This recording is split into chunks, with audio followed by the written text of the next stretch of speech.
जी अस्सलाम वालेकुम। आप देख रहे हैं मेरा YouTube channel SK cricket show. एक नई वीडियो और एक नए मौजू के साथ आपकी खिदमत में हाजिर होते हैं। बात करने जा रहे हैं शाहिद अफरीदी साहब ने चैम्पियंस ट्रॉफ़ी के हवाले से बड़ा बयान दिया है, वो आप तक पहुंचाते हैं। और फिर बात करते हैं कि उन्होंने डिमांड की है PCB चेयरमैन से, वो भी आप तक पहुंचाते हैं, ये भी बड़ी खबर है। फिर उसके अलावा हम बात कर लेते हैं कि जो आपके main attacking fast bowler Shaheen Shah Afridi हैं, उन्होंने बड़ा बयान दिया कैप्टनसी के हवाले से, वो भी आप तक पहुंचाते हैं। और फिर बात करते हैं कि आपके आमिर जमाल ने बाबर आजम के हवाले से बड़ी खबर दी है, वो भी आप तक पहुंचाते हैं। तो अगर आप मेरे चैनल पे नए और पहली दफ़ा आए हैं तो जल्दी से जल्दी चैनल को सब्सक्राइब कर लें और बेल आइकन को ज़रूर दबाएं ताकि मैं लेटेस्ट वीडियो आप तक पहुंचती रहें।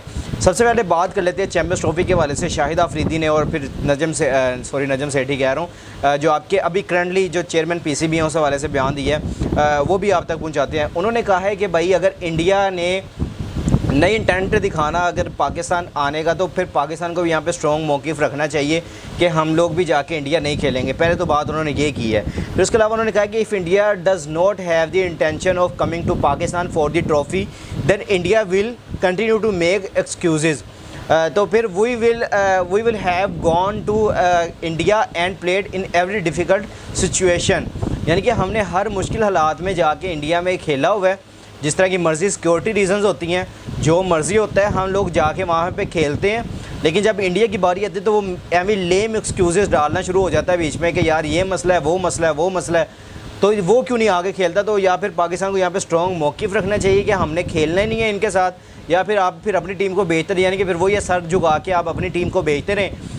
आपकी टीम जाती रहेगी लेकिन इंडिया नहीं आ खेले, क्योंकि वो स्ट्रॉन्ग बोर्ड है, जो कि हमें काफ़ी देर से ये सुनाया जाता है कि वो स्ट्रॉन्ग बोर्ड है, उसके पास पैसा है, उसको आपके साथ खेलने की ज़रूरत ही नहीं है। इस वजह से शायद वो आपके पास आके खेलना भी नहीं चाहता, जो कि मेन चीज़ हमें सिखाई यही गई है पिछले 4-5 सालों में। जब से मैंने क्रिकेट को कवर करना ज़्यादा शुरू किया है, मुझे 4-5 सालों से यही नज़र आ रहा है कि भाई यही बात सुनाई जाती है, यार उनके पास इतना पैसा है, उनके पास इतनी इंटेंट है, उनके पास इतने प्लेयर्स हैं, IPL दुनिया की सबसे बड़ी लीग है, इतना पैसा कमाते हैं, उनको आपके साथ खेल के क्या फ़ायदा होना है। उनको व्यूअरशिप मिलती है, उनको पैसा और मिलता है, उनको आपके साथ खेलने में मज़ा भी आता है। इस वजह से पूरी दुनिया में हाइप बनती है, मीडिया कवरेज मिलती है, इस वजह से वो खेलते हैं आप लोगों के साथ। ये भी बात आप याद रखें।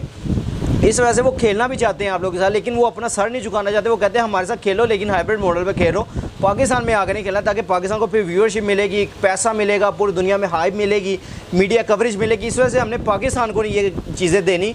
बाहर खेल लो, वहाँ पे जाके मीडिया मिले, फिर दोनों टीमों को मिलेगी, लेकिन यहाँ पे आपको पता है सिर्फ पाकिस्तान को मिलेगी। और ये बस फजूल के लेम एक्सक्यूज़ हैं कि वहाँ पे सिक्योरिटी इश्यूज़ हैं, हमें लोगों से मसला है, बम धमाके होते हैं, दहशतगर्द होते हैं, वहाँ पे ये हो जाएगा, वो हो जाएगा। तो यानी कि ये सारे लेम एक्सक्यूज़ करके सारी दुनिया को बताना कि यार आप लोग हमारे साथ खड़े हो, तो बाकी सारी टीमों ने कह दिया हम जाके खेलेंगे पाकिस्तान चैम्पियंस ट्रॉफ़ी। आप लोगों ने अभी तक कंफर्म नहीं किया, बाकी सारी टीमें जाती हैं। तो वाकई शाहिद अफरीदी ने जो ये बयान दिया है वो काफ़ी अच्छा है। अब दूसरी तरफ जो उन्होंने बयान दिया है जो आपके चेयरमैन PCB के वाले से मोहसिन नकवी साहब के, उन्होंने कहा है कि Mohsin Naqvi is interior minister as well as chairman PCB, कि वो चेयरमैन PCB और इंटीरियर मिनिस्टर हैं। तो उन्होंने कहा है कि पाकिस्तानी टीम को और इसके अलावा PCB मैनेजमेंट को ये सबसे ज़्यादा ज़रूरत है कि या फिर एक ही चेयरमैन लगाया जाए जिनका ध्यान ही सिर्फ PCB की तरफ हो। उसके अलावा अगर देखें तो या फिर इंटीरियर मिनिस्टर इतना ज़्यादा बिजी आपका ओहदा होता है, आपने फ़ॉरेन टूर्स करने होते हैं, फिर आपने सियासी भी सारा मामला सारे संभालने होते हैं। फ़ॉरेन टूर्स में आपने कभी किसी मीटिंग में भी हिस्सा लेना होता है। आपको पता है, जब मैंने आपको पिछले दिनों में बताया था, जब आपका ये T20 वर्ल्ड कप का फाइनल होता था, पूरी दुनिया के चेयरमैन वहाँ पे पहुँचे हुए थे, लेकिन PCB चेयरमैन मोहसिन नकवी साहब नहीं पहुँच सके थे, क्योंकि वो UN की मीटिंग के लिए अमेरिका में मौजूद थे। तो आप यहाँ से हिसाब लगाएं तो आपके लिए कितना ज़्यादा मुश्किल हो जाता है कि आपने वहाँ पर UN की मीटिंग नहीं छोड़नी, या फिर आपने PCB चेयरमैन आपने वो अपनी सारी चीज़ें देखनी है, तो आपने दे ले, वो तो नहीं आप छोड़ दो, क्योंकि वो आपका मुल्क का मसला है। ये आपका फिर भी एक तरफ से आप यहाँ पे तो कर सकते हो कि नहीं यार ये इंपॉर्टेंट नहीं था मैच देखने जाना, लेकिन वो इम्पोर्टेंट थी, आप वो मीटिंग के लिए गए।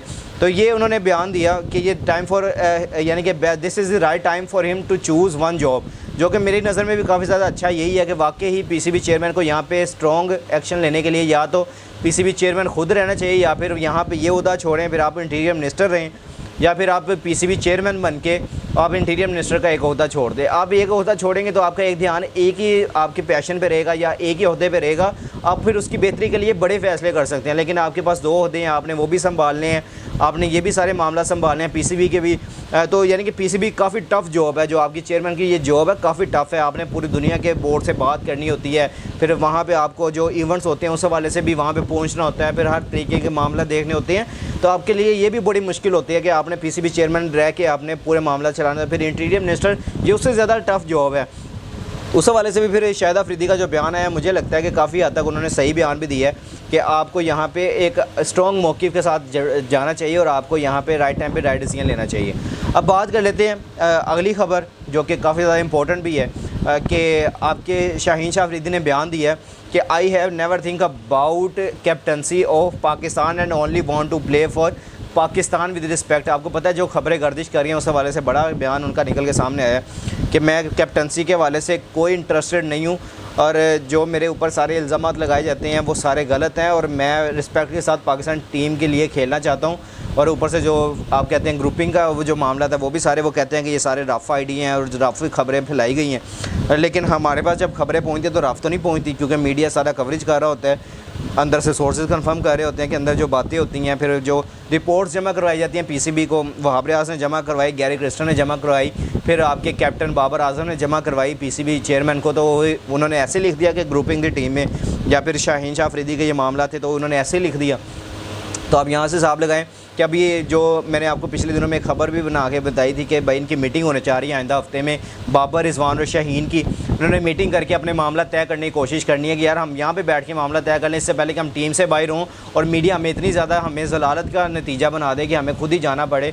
तो इससे अच्छा है कि हम बैठ के अपनी ग्रुपिंग ख़त्म करें और बैठ के मामला सारे तय करें और बड़ा जो आगे पाकिस्तान के बिजी शेड्यूल है क्रिकेट का उसके हवाले से भी बातें कर लें। तो इस वजह से भी ये बयान निकल के अब सामने आ रहे हैं, अब आपके प्लेयर्स निकल के सामने आ रहे हैं कि ऐसी कोई बात नहीं है कि मुझे कैप्टनसी नहीं चाहिए, क्योंकि वैसे भी कंफर्म कर दिया गया है 2025 की चैम्पियंस ट्रॉफी तक बाबर आजम की कैप्टन रहेंगे। उसके बाद सोचा जाएगा कि बाबर आजम की कैप्टनसी को कहाँ पे रेट करना है और कहाँ पे उनको खिलाना है। तो उस हवाले से भी ये बाद में सारे मामला तय होंगे, लेकिन अभी फ़िलहाल जो खबर है वो यही है कि शाहीन शाह अफरीदी ने कहा है कि मुझे पाकिस्तान की कैप्टनसी नहीं चाहिए, मैं बस रिस्पेक्ट के साथ पाकिस्तान के लिए खेलना चाहता हूँ, सर्व करना चाहता हूँ। जो कि मुझे लगता है कि अभी ये जो खबर है ये इसलिए शाया की गई है कि जो इतनी बड़ी बातें होती हैं। इसके अलावा आमिर जमाल के ऊपर बात कर लेते हैं। आमिर जमाल ने बाबर आजम के हवाले से बयान दिया कैप्टनसी के। उन्होंने कहा कि बाबर आजम डिफेंसिव कैप्टन है और शान मसूद हैं वो एग्रेसिव कैप्टन है, जो कि मुझे देख के लग भी रहा था कि इस तरह के बयान आपकी टीम में से भी उठना शुरू हो जाएंगे आहिस्ता आहिस्ता, क्योंकि बाबर आजम जो डिफेंसिव अप्रोच के साथ जाते हैं कि बाबर आजम जब आपको पता है जब सिचुएशन ऐसी आ जाती है वहाँ पे डिफेंसिव हो जाते हैं। और जो शान मसूद है उनके मैंने PSL में भी एग्रेशन देखा था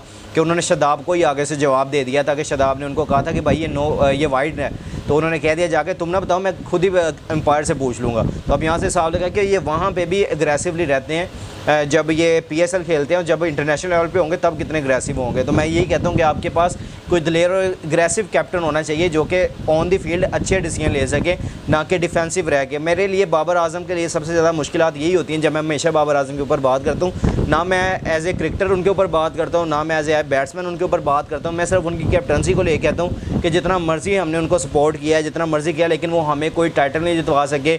उनकी सिचुएशन पे जब हम देखते हैं कि जहाँ पे कुछ फ़ैसले ऐसे ले लेते हैं जब हमें पता लगता है कि यार यहाँ पे आपके प्लेयर्स को कि यहाँ पे इसका ओवर बनता है, वहाँ पे बाबर आजम किसी और को ओवर करवा देते हैं। जहाँ पे समझ आती है हमें कि यहाँ पे बैट्समैन आप ऊपर किसी और को भेज सकते थे, वहाँ पे बाबर आजम किसी और को भेज देते हैं। तो अब यहाँ से हिसाब लगाएं कि मुझे जो इनकी कैप्टनसी पे शुरू से मसला रहा है वो यही रहा है कि यार ये डिफेंसिव अप्रोच की तरफ जाते हैं, ये वैसे नहीं जाते कि आपका जो एग्रेसिव माइंडसेट हो या एग्रेसिव। और वाकई शान मसूद ने जिस तरह कैप्टनसी अभी ऑस्ट्रेलिया टूर पे भी किया, बेशक हम हारे हैं जिस तरह भी है, लेकिन एक अच्छी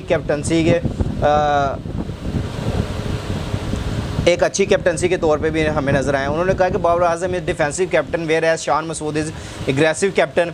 when it comes to captaincy Babar and Shan Masood have different mindsets. Babar has a defensive mindset thinking they should protect themselves, while Shan Masood is more aggressive, believing that if someone pushes you, you should punch them back। तो अब यहाँ से हिसाब लगाएं कि काफ़ी ज़्यादा उन्होंने यहाँ पे यानी कि बात ही ख़त्म कर दी है कि उन्होंने कहा कि अपने आप को प्रोटेक्ट करते हैं बाबर आजम, और शान मसूद कहते हैं कि मैं किसी को पंच करूँगा तो वो शायद कुछ अच्छा परफॉर्मेंस है। तो आपने नीचे कमेंट सेक्शन में अपनी राय का इज़हार ज़रूर करना है। आप भी नीचे कमेंट सेक्शन में ज़रूर बताइएगा कि क्या वाकई ही बाबर आजम डिफेंसिव हैं या फिर हमारे पास ये खबरें होती हैं और हम आप तक ऐसे ही पहुँचाते रहते हैं। आप भी नीचे कमेंट सेक्शन में अपनी राय का इज़हार ज़रूर कीजिएगा। दुआ में हमें भी याद रखिएगा। टेक केयर, अल्लाह हाफ़िज़।